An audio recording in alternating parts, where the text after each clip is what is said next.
Mi sexto libro, ¿Cómo llegar a ser un gran orador? Luis S. Ramírez Mena. El futuro pertenece a los que quieren hacer realidad la grandeza de sus sueños. Logra los tuyos sin escatimar esfuerzos. Único requisito: no ser mudo.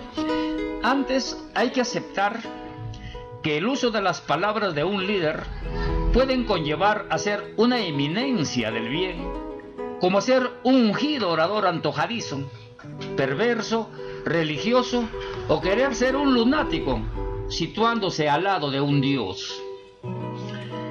El poder de la palabra es arma de doble filo. Puede construir, como también destruir, unir o dividir. Es como el arte marcial. Si lo aprendes, utilízalo para el bien. Tu sencillez, humildad y demás virtudes que posees, demuéstralas engranando las palabras adecuadas que te han logrado convertir en el líder de uno de los infalibles y más grandes poderes del universo: el poder de la palabra.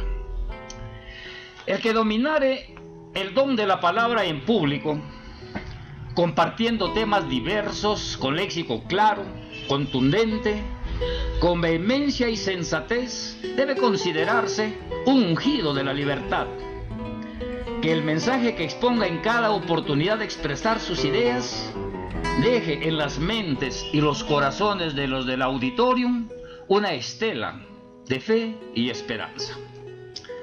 ¿Es el poder de la palabra la mejor manera de lograr liderazgo? El autor.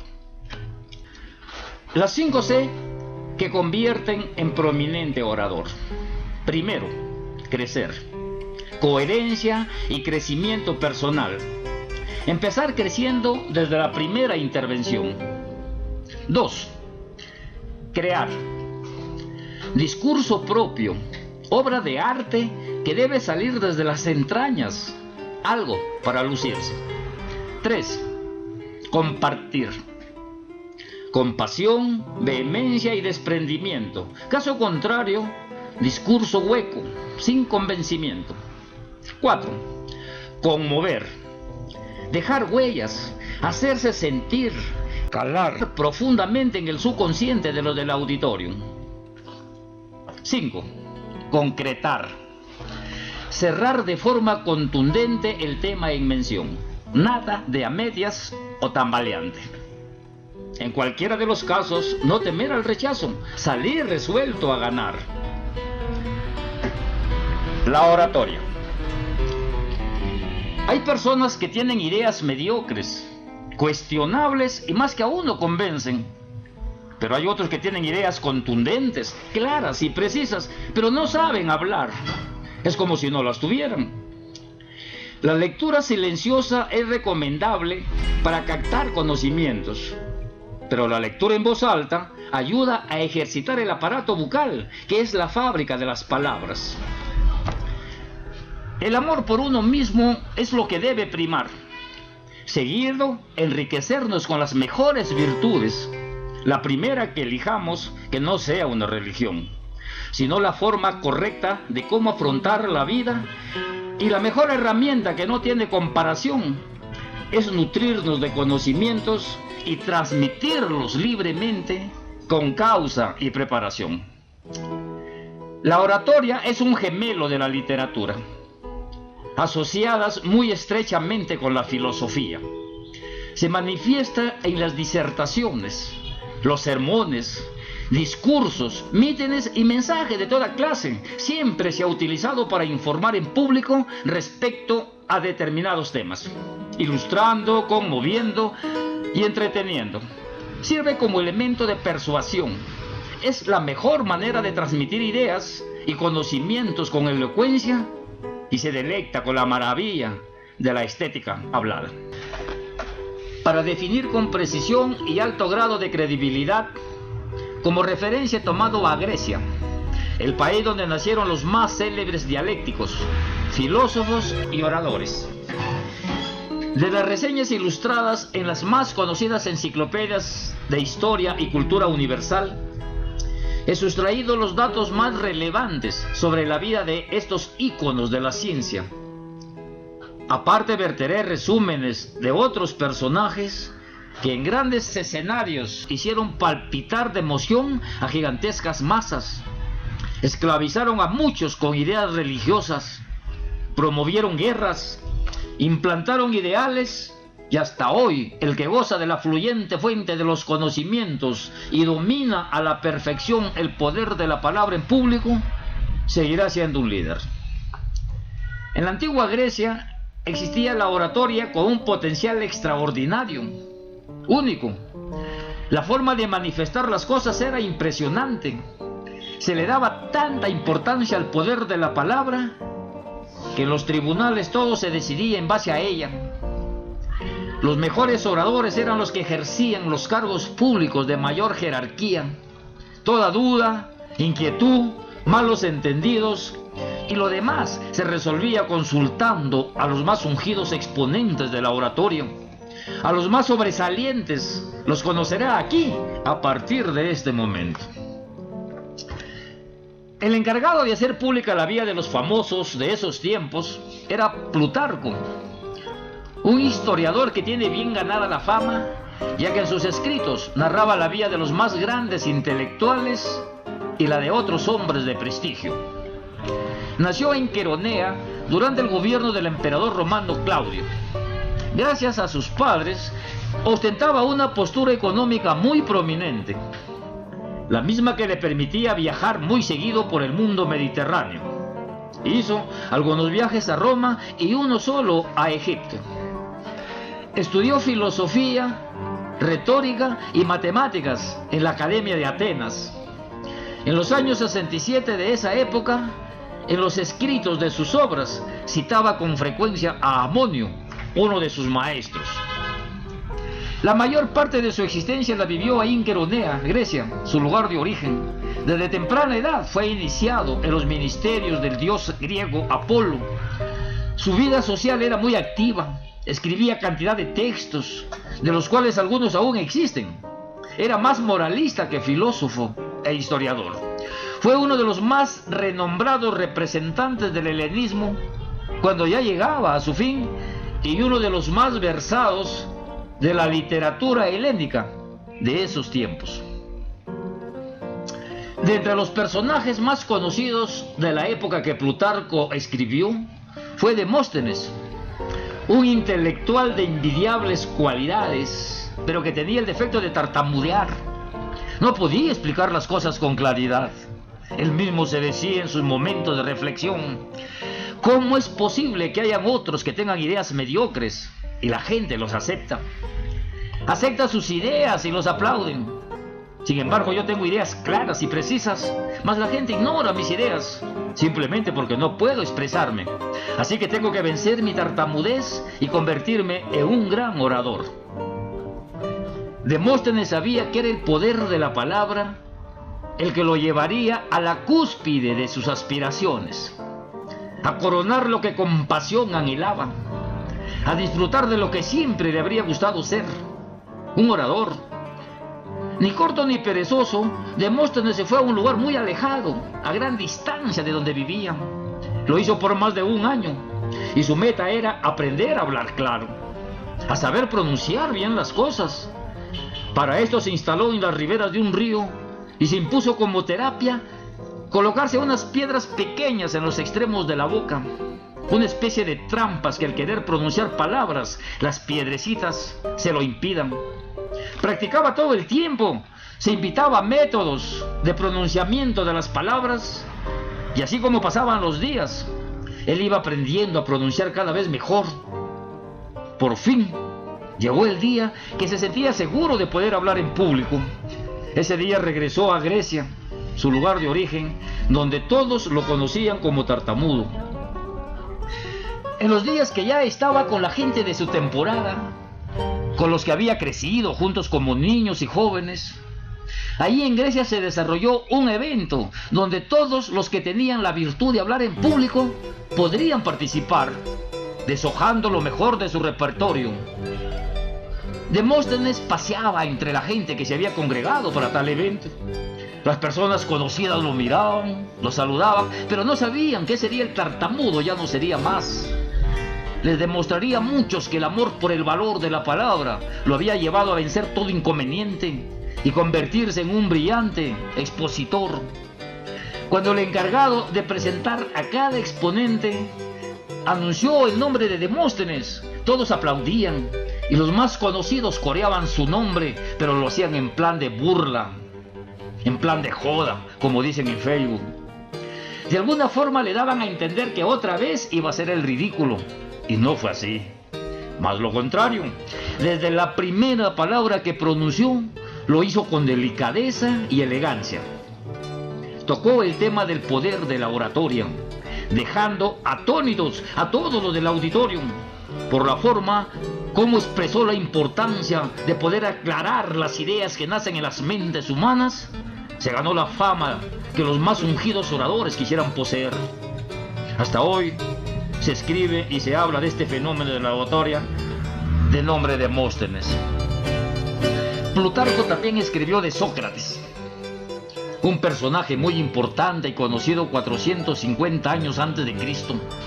Fue el primer investigador de la oratoria, el que la definió como el arte de hablar en público. Los discípulos, Platón y Aristóteles, eran sus incondicionales. Sócrates ofrecía sus conocimientos desinteresadamente a todos los que lo seguían. Demóstenes, Aristóteles, Platón y otros publicaban esos conocimientos en su nombre, ya que Sócrates no escribió ningún libro. Todo se supone que era analfabeta. Todo lo que aprendió fue preguntándole las cosas que no sabía a los demás. Una de sus frases célebres fue: solo sé que no sé nada.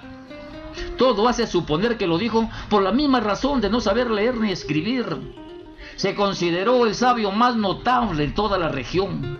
Tenía ideas geniales, sublimes, brillantes y hasta únicas. Investigaba a profundidad sus conocimientos. Siempre les decía a los que les preguntaba: ¿por qué es esto?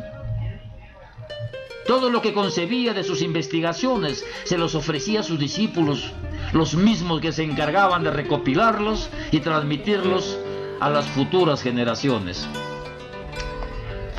Otro de los más grandes discípulos que tuvo Sócrates, aparte de Platón, fue Aristóteles, considerado como el hombre más inteligente de todos los tiempos. También investigó sobre la oratoria. Como resultado de sus indagaciones sobre el poder de la palabra, publicó un libro llamado La retórica de la elocuencia, considerada una obra maravillosa. El mismo Aristóteles fue el primero en fundar una escuela de oratoria que en aquel entonces le serviría a todas las personas que desarrollen el arte de hablar en público. Aristóteles fue hijo de un doctor en medicina, el mismo que ejerció su profesión en la corte del rey Amintas II de Macedonia. Su tendencia filosófica se centraba en llegar a ser, a ciencia cierta, las causas primeras de la metafísica, ciencia que consideraba al ser en cuanto al ser.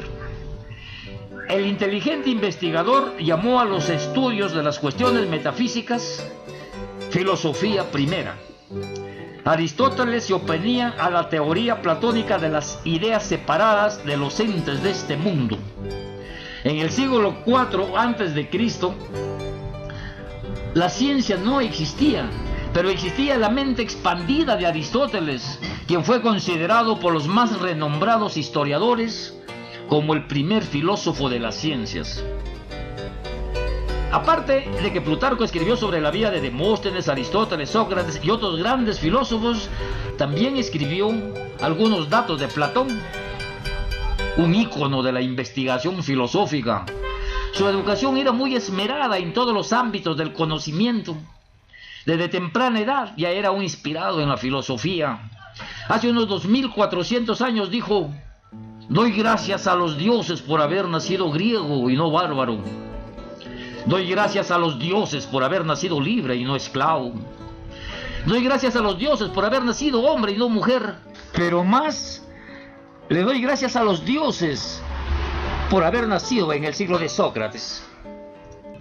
Allá por el año 407 a.C., Platón decía: los mejores oradores deben tener la sutileza de los dialécticos, la ciencia de los filósofos, la visión de los poetas y los gestos de los cómicos. Para esto ya tenía 20 años de edad, fecha que está registrada en las más serias enciclopedias, como también el encuentro con Sócrates, que ya tenía 63 años. En algunos de sus escritos, Platón reconoce que el encuentro con Sócrates fue decisivo. Lo consideró como el principio que surcó su destino, ya que tendría a Sócrates como su único maestro hasta los últimos días. Los unió la familia y muy estrechamente la vocación. Al visionario de la filosofía se le presentaron grandes oportunidades de incursionar en la política. Mucha gente creía en él, pero las acciones criminales cometidas por los gobiernos de los últimos años en su país lo hicieron desistir de convertirse en un líder político y optó por seguir investigando las raíces de las culturas, enriqueciendo sus conocimientos y siguiendo de muy cerca al maestro Sócrates, al que consideró como el hombre más justo de ese tiempo. Después de un periplo recorrido en una embarcación espartana, regresa a Atenas, donde había vivido la mayor parte de su existencia, para fundar la Academia, primera escuela de filosofía organizada, que es el origen de las actuales universidades. Allí en Atenas se quedó a vivir más de 20 años, los que dedicó a estudiar, a ayudar y a enseñar. Uno de los principales campos de investigación lo constituyó en la dialéctica, concebida como el arte de pensar ligado al lenguaje, como una garantía de las ideas, elaboración técnica de los conceptos y de sus relaciones. La dialéctica es la forma suprema de la actividad pedagógica. La academia se convirtió en la sede de las matemáticas griegas, donde brillaron muchos hombres de ciencia. De su muerte solo se conocen fechas probables. Todos debemos practicar este arte llamado oratoria. Algunos nacemos con ciertas condiciones, ciertas cualidades, genialidad o capacidad genética que hace más fácil desarrollar el arte. Pero en algunos casos, como el de Demóstenes, que tuvo que vencer su tartamudez a base de muchos sacrificios y persistencia, logró ser considerado como el padre de la fuerza de la voluntad y uno de los más grandes oradores del mundo. Su tenacidad y la fuerza interna que poseía lo hacían decirse a sí mismo: yo voy a superar mi insuficiencia oral y me convertiré en un gran orador. Todo hombre tiene que plantearse retos en la vida, y eso también es un poder, y no me seguiré llamando Demóstenes si no logro ser un gran orador. En el interior de cada persona llevamos una fuerza poderosa, un deseo ardiente, inquebrantable, como deseando algo con pasión, con vehemencia. Es posible conseguirlo, porque el hombre cuenta con una capacidad ilimitada de poder. Puede lograr lo que se proponga utilizando ese potencial. Para poder hablar en público, desarrollando su capacidad al máximo, tiene que utilizar su expresión corporal, el movimiento de las manos, los gestos de su rostro, cada mueca, cada sonrisa, cada palabra que sale de la fábrica de las palabras, la boca, los ojos y todo lo demás que sirva para dejarse entender con claridad, conmover y concretar. Imagine cuántos hombres con su cuerpo son famosos, cuántas personas con sus palabras son famosas. El prestigio, el dinero, la fama y otras virtudes pueden conseguirse mediante el poder de la palabra, que es sinónimo del conocimiento de la oratoria. Existen muchos poderosos que han hecho dinero gracias al poder de la palabra, porque ejercen influencia. Para que un orador se convierta en excelente, primero tiene que ser un buen vendedor. Todos somos vendedores en la vida. ¿Qué vendemos? En algunos casos nuestra imagen, seguido nuestras ideas, seguido nuestros conocimientos. Al comunicarles mis ideas y ustedes al aceptarlas, las están adquiriendo. De alguna forma es como si las estuvieran comprando. Todos somos vendedores, unos mejores que otros. Depende del producto que ofrezcamos, pero todos podemos ser excelentes. Vender su imagen y por medio de ella sus productos. En el caso de un orador, sus ideas, que deben ser aceptadas por el auditorium. Para ello debemos estar seguros de nosotros mismos, de lo que vamos a decir, de nuestras ideas. ¿Cómo puedo convencer a los demás? Primero tengo que estar convencido. Para poder hablar necesito tener ideas claras, cifradas, estar convencido. Para poder hablar necesito ideas cifradas en mis sentimientos, en mis conocimientos, en mi convicción, qué es lo que pienso, qué es lo que deseo, qué es lo que quiero en realidad. ¿Cuántas personas de amplios conocimientos son eruditos? Pues han estudiado muchas carreras, dominan muchos conocimientos, pero no saben o no pueden expresarse. Una cosa es no poder y otra cosa es no saber. Cuando uno no puede, cuando uno dice yo no puedo, es una limitación. El hombre siempre puede. Después de haber compartido algo sobre la vida de los más ungidos oradores y filósofos griegos, debo hablarles sobre la velocidad del pensamiento. Lo útil que es responder a cualquier interrogante que le formulen en el acto. La velocidad del pensamiento se cultiva, no es un don de unos cuantos. Todos podemos ser muy receptivos en el momento de uno, cuando nos pregunten, o en el momento de ampliar algo que esté fuera de un libreto.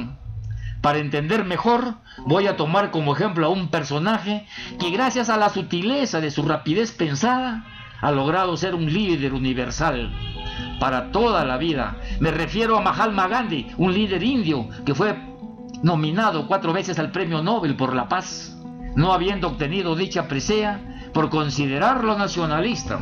Aparte fue un político, un pacifista, abogado indio, pensador, y recibió el nombre honorífico de Mahatma Wikipedia, enciclopedia libre.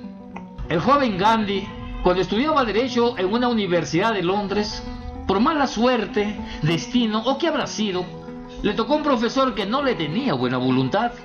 Un día Gandhi se acercó con su bandeja de comida a la mesa donde almorzaba el profesor Peters. Este le dijo: alumno Gandhi, usted debe saber que las aves y los puercos no pueden comer juntos. El joven Gandhi le contestó: esté usted tranquilo, profesor, yo me voy volando a la otra mesa. El profesor Peters se enfureció enormemente con Gandhi, porque de alguna forma le había dicho que él era el puerco.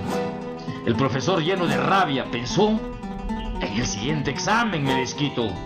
Llegó el día del siguiente examen. El profesor Peters en la hoja le pregunta a Gandhi: si vas caminando por una carretera y de repente te encuentras 2 bolsas, una contiene dinero y la otra sabiduría, si solo tendrías la opción de coger una, ¿cuál te llevarías? Sin pensarlo 2 veces, profesor, la del dinero. En cambio, yo cogería la que contiene la sabiduría.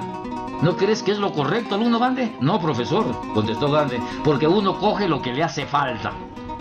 El profesor, más encolorizado que la vez anterior, le pone en la hoja del examen con letras grandes: idiota. Entonces Gandhi, poniéndose de pie, le dice al profesor: solo me ha firmado la hoja, pero no me ha puesto ninguna nota. Mahatma Gandhi nació en Porbandar, una pequeña ciudad costera situada al norte de la India, el 2 de octubre de 1869, y murió asesinado el 30 de enero de 1948 a la edad de 79 años. Su madre fue una de las más importantes influencias en su vida, pues de ella aprendió el amor por los seres con vida, las virtudes vegetarianas, la tolerancia hacia las diferentes formas de pensar y el respeto por otras creencias. Mahatma Gandhi. Ahí. Otro de los grandes intelectuales fue Deepak Chopra, un gran estudioso, autor de un libro maravilloso llamado Las 7 leyes espirituales del éxito. Manifestaba que los hombres son los únicos seres extraordinarios que pueden tener éxito, que equivale a lograr todo lo que se propongan en la vida, lograr sus proyecciones, sus metas, sus sueños y ambiciones. Hablaba del hombre como el ungido ser, que le era posible lograr todo. También hablaba del ave, que había nacido con una condición natural: volar. El pez, nadar. Ni el ave se cansa de volar, ni el pez se cansa de nadar. Es como nosotros que no podemos cansarnos de respirar. La más notable diferencia del hombre, el ave, el pez y lo demás que tenga vida es que el hombre puede llegar a ser como el ave, creándose instrumentos de paracaidismo, aviones y algunas otras maneras. Nadar como el pez, incluso sumergirse en submarinos, equipos de buceo y hasta capacidad de adaptarse abajo del agua. Todos los descubrimientos más asombrosos, como la televisión, el internet, la medicina, el estudio de las ciencias, primero han tenido que ser imaginadas. Se descubren las cosas imaginándolas primero y luego de forma muy ordenada llevarlas a la fábrica y después a la práctica. Entonces el que imagina una cosa ya la tiene en la mente. Todos necesitamos tener ideas, tener imágenes mentales, y si es un orador, lo va a transmitir de forma ordenada, utilizando la oratoria, la misma que utilizaron los griegos, los arios, los atenienses. En todas las culturas se ha utilizado la oratoria y se han provocado guerras con ellas. Las arengas orales, dichas con un vehemente propósito de poder, han logrado estremecedoras cifras de caídos en las guerras, provocadas por el poder de la palabra. Pero como no todo es malo en la vida, también han habido grandes líderes a lo largo de la historia que han logrado la paz gracias al buen uso de las palabras. La oratoria, desde sus inicios, ha sido considerada como un gran poder, porque en ella radica el sentimiento más cruel o el sentimiento más noble. En ella radican las ideas más destructivas, como también radican las más constructivas. A lo largo de la historia de la humanidad se han conocido hombres que han usado el don de la palabra con varios fines. Ejemplo, Cristo fue un gran orador. Para predicar su doctrina e infundirla en la mente y en el corazón de las personas, utilizó el poder de la palabra. Y lo hizo tan bien que hasta 2000 años después de sucedido, habrá muchos que seguirán creyendo.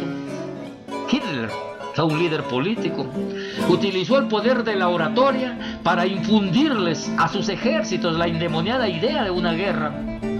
La influencia oral de una mente maléfica llevó a concretar una guerra mundial, la segunda, con más de 20 millones de víctimas mortales. Precedente que consta en las páginas de los libros más conocidos de historia universal y que marcaron un hito en la historia del hombre. Cabe remarcar que el poder de la palabra es como la bayoneta de doble filo. Te puede salvar, como te puede matar. El don de la palabra puede servir para enseñar a los demás o para unir, para hacer reflexionar o para motivar a un acuerdo glorioso. Todo depende de quién sea el que use este don maravilloso. El que domina el don de la palabra en público y de forma excepcional se siente como si hubiera nacido predestinado para tal fin. Siempre va a anhelar seguirse perfeccionando, porque el hombre jamás dejará de aprender. Para lograr ser un prominente expositor de ideas brillantes, utilizando las palabras más apropiadas, enriqueciendo y floreciendo el vocabulario para deshojarlo lleno de conocimientos, se necesita de varios elementos de aprendizaje. El principal es la preparación mental, que también se le puede llamar preparación psicológica. Cultivar la mente. Ninguna persona podrá llegar a ser un buen orador si tiene mente negativa, que siempre para diciendo no puedo, no soy capaz, yo no creo que lo haga, soy tímido. ¿Qué está haciendo? Se está autoflagelando, está hablando mal de sí mismo. Decirse soy cohibido, nervioso, no creo que pueda hablar delante de la gente, no tengo nada. La ameba come cerebro, creo que me ha visitado. Mi mente está vacía. Cuando estoy solo tengo buenas ideas, pero si me paro frente a personas se me olvidan, se me ocurre nada. Hasta cambio de color, me pongo colorado. ¿Qué dirán los que me miran? Y más cosas negativas que atrae a su mente con facilidad e inconsciente. Sucede porque cientos, miles y más veces lo han repetido a lo largo de su vida. Hay muchos que al expresarse no se dan cuenta que lo que dicen, y en muchos de los casos se desestiman. Un ejemplo podría ser cuando nos levantamos temprano y decimos: qué cansado me siento. No he dormido nada, me siento pésimo, como si me hubieran violado. Recién me levanto y sigo teniendo sueño. Mi estado anímico está por el suelo. Una flojera que no tengo ganas de hacer nada. Ojalá se volviera noche de nuevo. ¿Para qué habré nacido hombre? Mejor hubiera nacido mujer, y cosas así. ¿Qué está haciendo? Se está programando con un ejercicio mental que ejercen a diario. Son frases negativas que se van a dar en la práctica porque usted mismo se está programando así. Otro ejemplo similar que se da muy a menudo en el acontecer diario es: salud, amigo. ¿Qué salud ni qué salud? Segurito mañana voy a amanecer resfriado, con una gripa que ni mi perro se va a querer acercar a mí por temor al contagio. No, amigo, no piense eso, es solo un estornudo. Mañana va a amanecer normal, ya lo verá. Ojalá fuera así, pero yo ya me conozco y va a ver cómo amanezco mañana. Efectivamente, el amigo amaneció como gato tulpero, todo lagañoso, con fiebre, resfrío, nariz tupida, tos y los demás síntomas que producen las gripas fuertes. Inconscientemente, las mentes negativas programan sus actividades. El pensamiento tiene más poder que la palabra. Lo que se piensa, se lleva o lo sentimos en la práctica. Ejemplo: César Abraham Vallejo programó su muerte. Me moriré en París con aguacero, un día del cual tengo ya el recuerdo. César Abraham Vallejo, el más grande poeta peruano, nació en un pueblito, Santiago de Chuco, en 1892. Murió a los 46 años en París, Francia, un Viernes Santo de 1938. Sucedió como lo había pensado. De alguna forma programó su muerte. No se conoce la razón por la que tuvo que viajar a Francia en los últimos días de su vida, pero pensó en su muerte, escribió cómo sería, y así sucedió. Es más fácil pensar que hablar en público. Para hablar necesita una tribuna, necesita un auditorium que los escuche. En cambio, para pensar puede hacerse en cualquier lugar o circunstancia. Ahorita ustedes me están mirando y escuchando, pero es posible que estén pensando en otra cosa, o de pronto cuando se retiren de aquí y mientras caminen van a ir pensando. Suben al bus, al metro u otras unidades de transporte, viajen sentados o parados, van a ir pensando. Cuando bajen y vayan camino a casa, van a ir pensando. Cuando se acuesten para dormir, lo van a hacer pensando. Hasta cuando estén plácidamente en el baño, pueden estar pensando. El pensamiento aflora en todo momento en la mente de todos. Entre pensar y hablar son muchas más las posibilidades de pensar. Pero, ¿qué pasa si usted tiene el hábito de pensamientos negativos? Siempre está pensando: no se puede, está jodido, es difícil, no lo voy a conseguir, me faltan ganas. ¿Qué significa esto? Que sin darse cuenta está ejerciendo una práctica mental negativa. ¿Tiene solución a este problema? Porque es un problema y muy serio. Sí, y una de las soluciones más viables para solucionarlo es preparándose psicológicamente. Autosugestionarse, creando ideas positivas. Ejemplos: voy a ser campeón aunque me cueste la vida. Voy a conseguir a esa agraciada señorita porque me ha cautivado el corazón con su carisma, con su sonrisa, con su forma de mirar. Me voy a vestir y peinar bonito porque hoy salgo de galán. Le voy a echar ganas a mis negocios, a mis estudios, a todos mis quehaceres para sentirme más libre y poder disfrutar la vida. Cosas así. A esto le agregamos unas onzas de voluntad, una espolvoreada de buena vibra, unas gotas de positivismo, una cucharadita de pasión y un toque de inspiración. Otro de los requisitos o cualidad útil en un buen orador es contar con una amplia y fluyente fuente de conocimientos. ¿De qué valdría si alguien logra tener facilidad de palabras, ser un desprendido orador? ¿De qué le valdría tener ademanes precisos, sabe ubicarse bien en un escenario? ¿De qué le valdría estar bien ungido? ¿De qué le valdría las amplias sonrisas? ¿De qué le valdría tener una mirada panorámica mientras expresa? ¿De qué le valdría tener un vocabulario encomiable si no cuenta con datos precisos, si no cuenta con la información necesaria, si no tiene los conocimientos requeridos para ser un cabal orador? De nada le valdría tener mentalidad positiva si carece de lo más elemental, carece de ideas, carece de conocimientos concretos. Para esto hay que prepararse. ¿Cómo? Recurriendo a los libros, a la búsqueda de datos en internet, en todos los medios posibles de información escritos, ya sean diarios, revistas, folletos, etc. Claro, no solo es cuestión de encontrar los datos requeridos, sino de analizarlos, repasarlos, hacerlos nuestros mediante la repetición. Existen otras formas o métodos de aprender bien las cosas. Cuando el orador está lo suficientemente preparado, con cultura general, nutrido de conocimientos y desenvuelto oralmente, puede improvisar durante su alocución. Su capacidad intelectual se lo permite en el momento que crea conveniente. Debe exponer lo que sabe. Es la base de la cultura de un orador. No es bueno improvisar solo por improvisar. Si no está ungido de cultura general, tenga mucho cuidado con cualquier improvisación.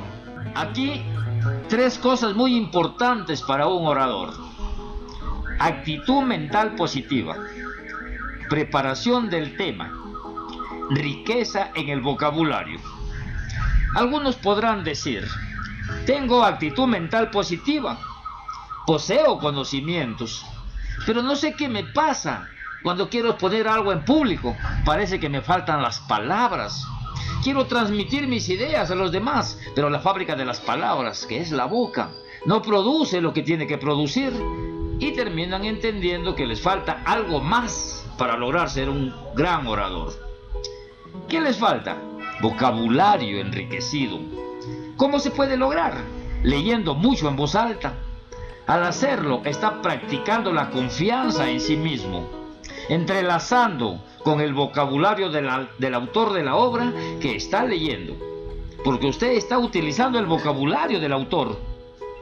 Al leer en voz alta, no solo está haciendo una impostación de voz, cultivando la música de las palabras, sino que también está aprendiendo a hablar nuevas palabras que le permiten ir puliendo su vocabulario.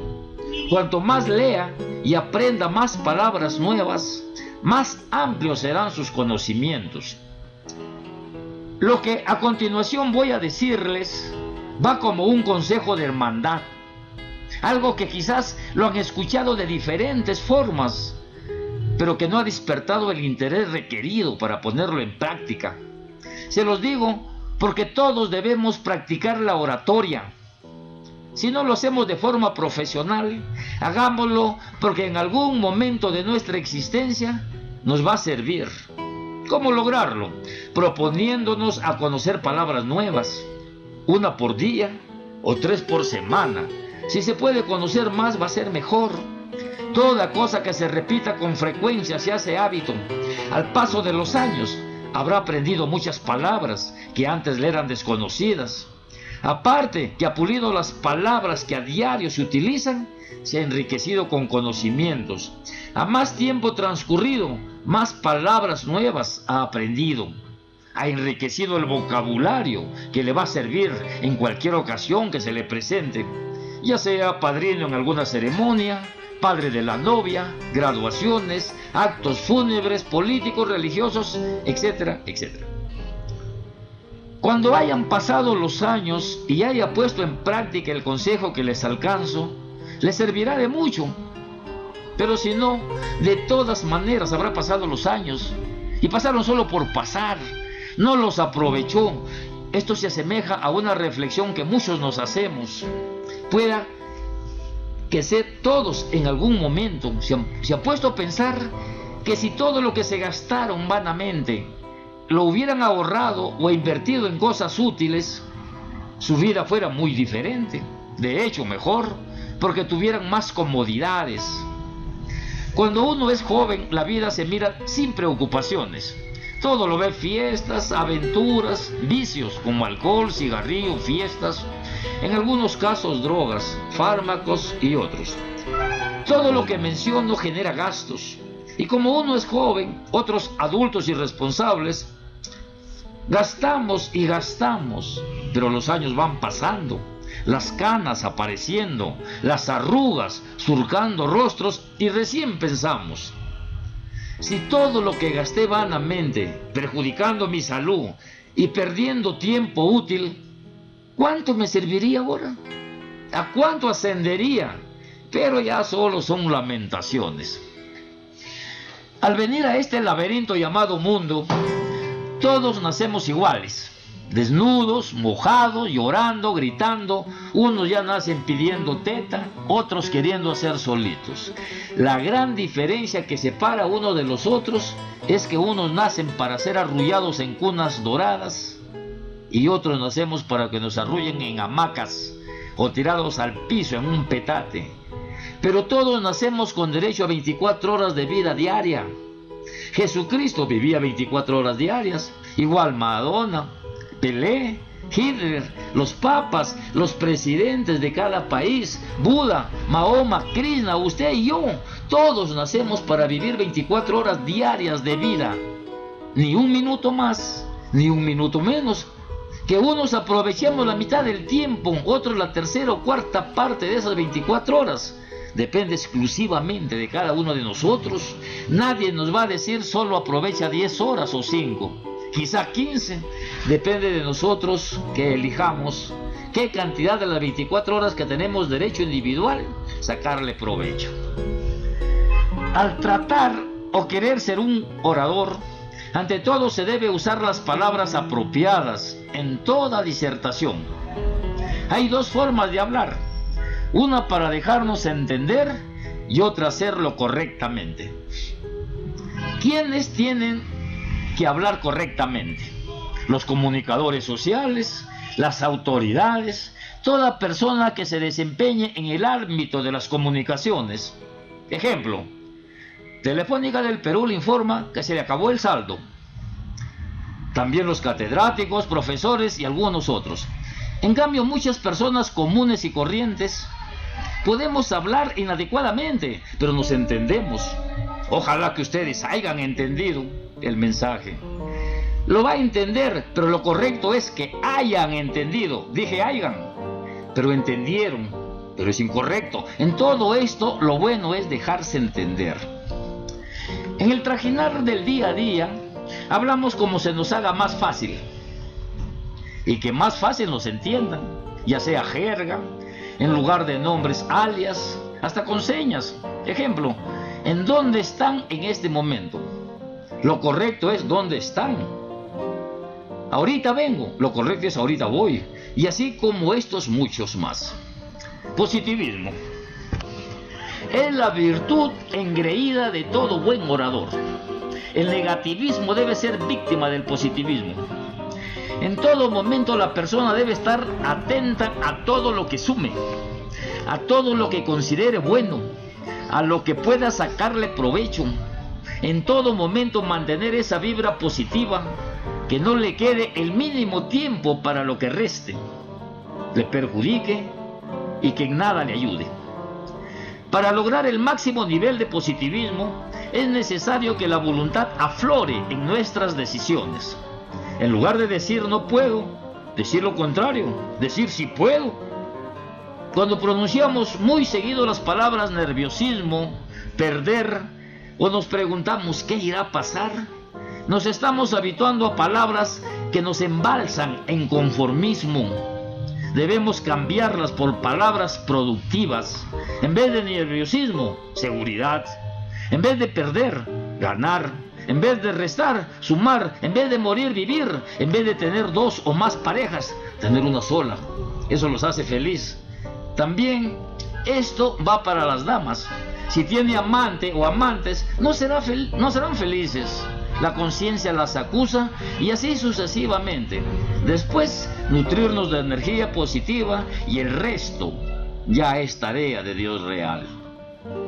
Pensar, hablar y actuar son factores que requieren una actitud mental positiva.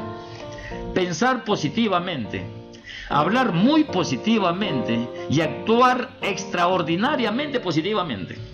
hábitos que a diario y en todo momento debemos convivir con ellos. Son la matriz de un destino correcto, de un orador. Voy a relatarles una anécdota de la vida real. La expongo como ejemplo de actitud mental positiva. En una reunión de exalumnos de un taller de expresión artística oratoria, el profesor dijo: levanten la mano los que saben exactamente cuántos son los mandamientos de la ley de Dios según la Biblia. Por unanimidad todos levantaron la mano al mismo tiempo, como si hubieran entrenado para eso. El profesor les preguntó a varios y la respuesta fue la misma: 10. Pero no faltó uno de esos que siempre se la dan de más, y sobre la misma pregunta dijo: depende, profesor. Si es para los hombres, los mandamientos de la ley de Dios son 10, pero si son para las mujeres solo son 9. A ver, explíquese, alumno LR. El 9º mandamiento dice: no desearás la mujer de tu prójimo. Entonces es de suponer que la mujer no debe desear a la mujer, aunque ahora está de moda, profesor. Después que algunos lo aplaudieron por la brillante deducción, LR le preguntó al profesor si podía sugerir algo. Sí puede hacerlo, pero que sea breve, porque usted solo se está apropiando de toda la clase. Bien, profesor. Si yo hubiera escrito el 9º mandamiento, hubiera sido así: no desearás la pareja de tu prójimo. ¿Quién podría cuestionarlo? Nadie, profe. ¿O usted sí? Se quedó callado y los del auditorio lo volvieron a aplaudir. Les voy a narrar otra anécdota, también del acontecer diario.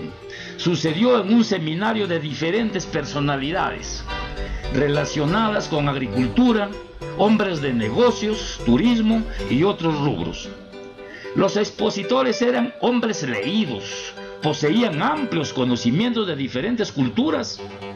Uno de ellos dijo: si entre los presentes del auditorio hay alguien que nos ilustre sobre tal acontecimiento, no les digo qué tema fue, porque tampoco lo van a saber, que suba al proscenio. Nadie se atrevió a hacerlo. El orador siguió invitando al que tenga conocimientos de un hecho que ni yo sabía. Los que estaban eran genios, invitados de forma especial para tal evento. Entonces uno de ellos se levantó de su butaca y bien atento se dirigió al lado del orador de turno. Como todo profesional que era, primero saludó a los expositores y luego generalizó el saludo para todos los presentes. Con relación al tema dijo que no sabía nada, que nunca había leído ni había escuchado hablar de tal acontecimiento, y que en vista de que sus compañeros tampoco sabían nada, le pedía al orador que él explique. El orador se limitó a decir que solo había sido una pregunta capciosa para medir el grado de inteligencia de los presentes. Agregó que el invitado LR no solo había demostrado su alto grado de conocimientos, sino también la sutileza de su actitud mental positiva. Todo buen orador debe contar con frases de alta gama, pronunciadas con acentos, puntos y comas, que reflejen su capacidad intelectual, frases de ilustres oradores o frases inéditas. Aquí algunas. Solo hay 2 cosas infinitas: el universo y la estupidez humana, y no estoy muy seguro de la primera. Albert Einstein. En tiempo de paz, el pueblo se olvida de Dios y menosprecia al soldado. En tiempo de guerra, ruega a Dios y se protege en el soldado. Lucho Ramírez. La educación es el principal vestido para la fiesta de la vida. Carolina Herrera. No soy el mejor del mundo, pero creo que no hay otro mejor que yo. José Mourinho. El cumplimiento del deber es áspero y difícil, mas exige penosos sacrificios, pero es el único camino honroso para quien tiene conciencia de su dignidad. Lucho Ramírez. No hay que apagar la luz de otros para lograr que brille la nuestra. Gandhi. Si mis cálculos no me traicionan, mis buenas acciones cometidas sobran para ir a las glorias de todas las religiones. Lucho Ramírez. Todos piensan en cambiar el mundo, pero nadie piensa en cambiarse a sí mismo. León de Tolstoy. El hombre nunca sabe de lo que es capaz hasta que lo intenta. Charles Dickens. Jamás imaginé que la felicidad se logra con las lágrimas de la tristeza. Lucho Ramírez. La verdadera sabiduría está en conocer la propia ignorancia. Sócrates. Ciencia. ¿Sabio o científico? Algunos confunden ciencia con sabiduría. La ciencia se estudia, va acompañada de la tecnología. Gracias a la ciencia y la tecnología se han logrado asombrosos descubrimientos. Se sigue avanzando en materia de ciencia y tecnología, y conociendo la mentalidad del hombre, nunca dejaremos de seguir inventando. El problema es el hombre, es inconforme. Así como hace el bien, también fabrica esclavitud y barbarie. Si no, ¿de dónde creen que aparecieron las drogas? Que son un flagelo y avanzan como plaga de langostas, destruyendo muchas mentes y esperanzas. Ahí nomás tenemos las bombas nucleares, que son elementos de destrucción masiva, y junto a ellas incontables armas de guerra. La sabiduría aletea sobre el ambiente. Puede posarse en el más ignorante de los hombres y convertirlo en un salvador de vidas. Así pasó con profetas y apóstoles, que sin ser personas preparadas, desde hace miles de años atrás a estos días, se les sigue recordando como hombres de renombre, como ejemplo de personas que se ganaron la admiración de muchos y los seguirán recordando, quién sabe por cuánto tiempo más. Sabiduría. Como la virtud más grande del hombre es saber diferenciar el bien del mal. Pueda que en un grupo de 100, 99 hagan lo mismo. Casi siempre sucede, es como una tradición. La mayoría se inclina por lo que ve que hacen los demás. Creen que es lo correcto, sin haberlo analizado bien. Pero hay uno, es la excepción y no puede seguir a la mayoría porque ha investigado y se siente seguro. Esto se asemeja a las escrituras de la Biblia. Cualquiera que sea, si no conoce su contenido, no podrá discutirle a nadie. Sabe que en su vida existe un vacío. Lo poco que pueda saber lo ha oído por ahí, se lo dijeron por ahí, o le hicieron creer por ahí, que no es igual a conocer su real contenido. Aquel que ha saboreado literalmente todas las enseñanzas del libro bíblico y de forma correlativa, no habrá quien lo engañe, pues ha encontrado todas las respuestas a sus interrogantes. Por lo mismo ha fortalecido su seguridad, su fe, y se ha preparado para conducirse por el correcto camino de vida, sin esperar que otro le diga lo que tiene que hacer, sino más bien se conduce por inspiración divina, que emana de la fuente de la sabiduría. Uno de los hombres más sabios que existió fue el rey Salomón, hijo del rey David. Mientras estaba en Gaboa, que era el santuario más importante de Lomas, ahí en ensueño se le apareció Dios Yahvé y le dijo a Salomón: pídeme lo que quieras.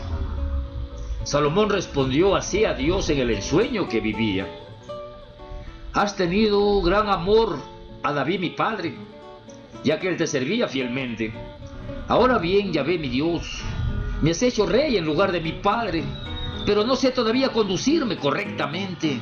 Soy muy joven para estar al frente del pueblo que me has elegido, pueblo tan numeroso que no se puede contar.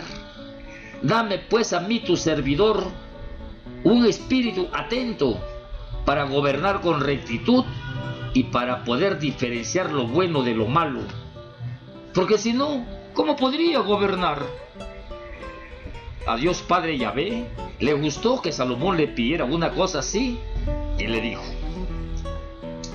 no me has pedido para ti una larga vida, ni me has pedido riquezas, ni la muerte para tus enemigos, sino que me has pedido inteligencia para gobernar con rectitud. Es por eso que te concedo sabiduría e inteligencia como nadie la tuvo antes de ti, ni la tendrá después. Al despertar, Salomón entendió que en ese ensueño había tenido un acercamiento a Dios y volvió a Jerusalén dotado de sabiduría divina para gobernar con rectitud. El juicio de Salomón. Al principio del reinado de Salomón llegaron hasta él dos prostitutas, discutiendo por la muerte del hijo de una de ellas. La primera presentó así su queja ante el rey: esta mujer y yo vivíamos en la misma casa. Ha tenido un hijo estando ella conmigo. A los 3 días de mi parto, ella también tuvo un hijo. No había ningún extraño en casa, salvo nosotras dos.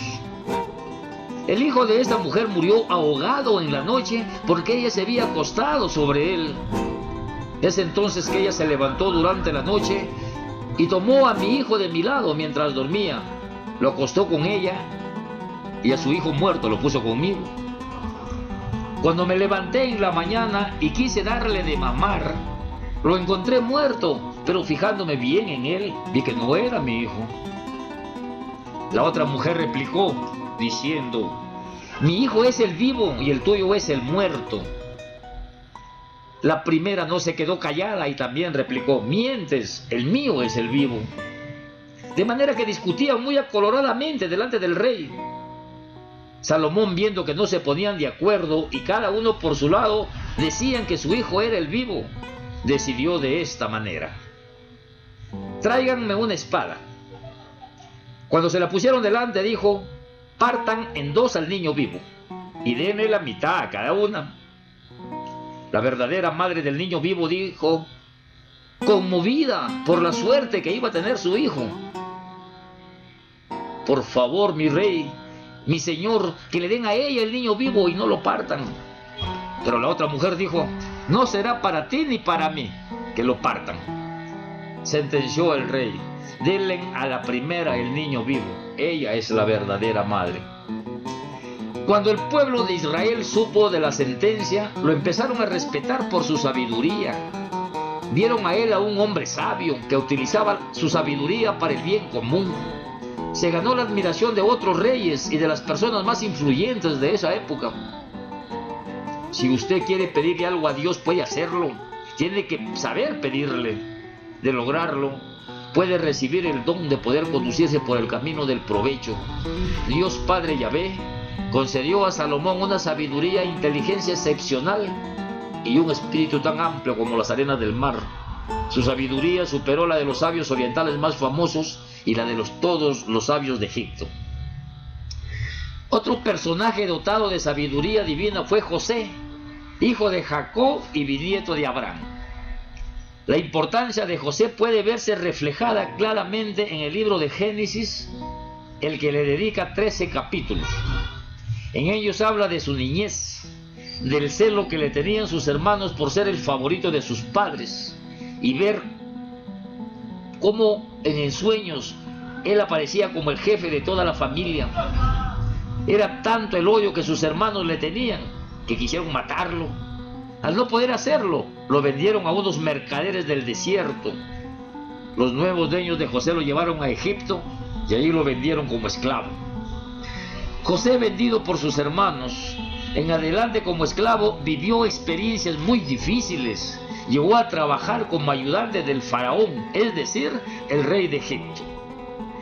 Gracias a la sabiduría e inteligencia que poseía José, pudo salvar del hambre a los egipcios y también a sus padres y hermanos que irremediablemente morirían de hambre en las tierras de Canaán. Gracias al don que Dios le dio a José, podía descifrarlos en sueños, cosa que le sirvió al faraón para anteponerse a las adversidades que se le avecinaban a Egipto y alrededores, pues José llegó a ser su principal consejero.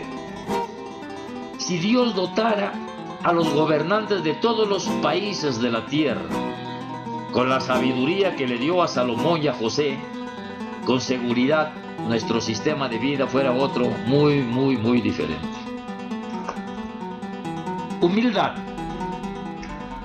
La riqueza espiritual, la energía que llevamos dentro, lo que engrandece al hombre, la sencillez de cada uno, es la esencia de la humildad. El saludo entre ricos y pobres debe ser igual. El respeto entre todos debe ser recíproco, no menospreciar al orate ni al mendigo, menos a los abandonados ni a los enfermos, tampoco a los extranjeros o a los débiles. Igual que tú y que yo, ellos también tienen un espíritu y puede ser mejor que el tuyo o el mío, porque lo que llevas puesto, la delicadeza de tu piel y hasta el orgullo tonto del dinero es secundario.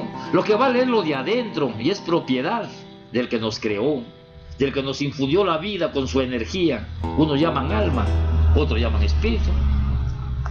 En esta parte de la tierra, Occidente, donde la gran mayoría conduce su destino guiados por la Biblia, podemos encontrar a tres personajes que dieron incondicionales muestras de humildad. Uno de ellos fue Juan el Bautista, otro Jesús de Nazaret y Moisés. Juan el Bautista era primo de Jesús, era una especie de hombre primitivo, vestía algunas partes de su cuerpo con piel de camello, vivía en los campos libres y se alimentaba de langostas y mieles silvestres. Fue uno de los más grandes predicadores del Evangelio. Profundizó el mensaje de las buenas nuevas y fue el padrino del Mesías, ya que con sus manos bautizó a su primo Jesús en el río Jordán a la edad de 30 años. Jesús de Nazaret es la fuente moderna de donde emana la humildad. Con su nacimiento en un humilde pesebre nos mostró la hazaña más grande de humildad que nos pudo dar. Nació rodeado de mucha pobreza, acompañado solo de José, su supuesto padre, y de María, su madre. Algunas otras personas y algunos animales que por costumbre pernoctaban allí en el pesebre. Jesús pudo haber preparado su nacimiento, rodeado de perlas, diamantes, rubíes, esmeraldas, oro fino y toda riqueza inimaginable, pues venía como el Hijo de Dios. Pero no, así como nació en las peores condiciones de pobreza, también murió en las condiciones más deplorables de sufrimiento. Con su inmaculada sangre lavó nuestros pecados, nos abrió el umbral de la esperanza y nos dejó diciendo: aquel que cree en mí y se apega a los mandamientos de mi Padre tendrá vida eterna y la tendrá en abundancia, porque no nacimos para morir, sino para vivir. El tercer personaje lleno de humildad de los que habla la Biblia es Moisés, hijo de Amram y Yochebed. Su esposa se llamaba Elisaba, con la que tuvo 4 hijos. Aarón era su hermano y Miriam su hermana. A causa de la mujer que Moisés había tomado por esposa, sus 2 hermanos sentían celos contra Moisés, ya que su esposa era extranjera. Decían: ¿acaso Yahvé ha hablado solamente por Moisés? Ha hablado también por medio de nosotros. Y Yahvé los oyó. Moisés era un hombre muy humilde, el hombre más humilde que se haya conocido en este mundo. De pronto Dios Yahvé le dijo a Moisés, a Aarón y a Miriam: vayan los 3 a la tienda de las citas. Y así lo hicieron. Yahvé bajó en nube en forma de columna y se quedó a la entrada de la tienda. Llamó a Aarón y a Miriam, quienes se le acercaron. Yahvé entonces les dijo: escuchen mis palabras. Si hay entre ustedes un profeta, me muestro a él en visiones y le hablo por medio de sueños. Pero no así con mi siervo Moisés. Él es el encargado de toda mi casa. Cara a cara hablo con él, abierta y claramente, y dejo que él vea mi forma. ¿Por qué, pues, se han atrevido ustedes a hablar contra mi siervo Moisés, aún siendo sus hermanos? Yahvé se enojó mucho y se fue. Cuando la nube desapareció, Miriam se vio cubierta de lepra blanca como la nieve.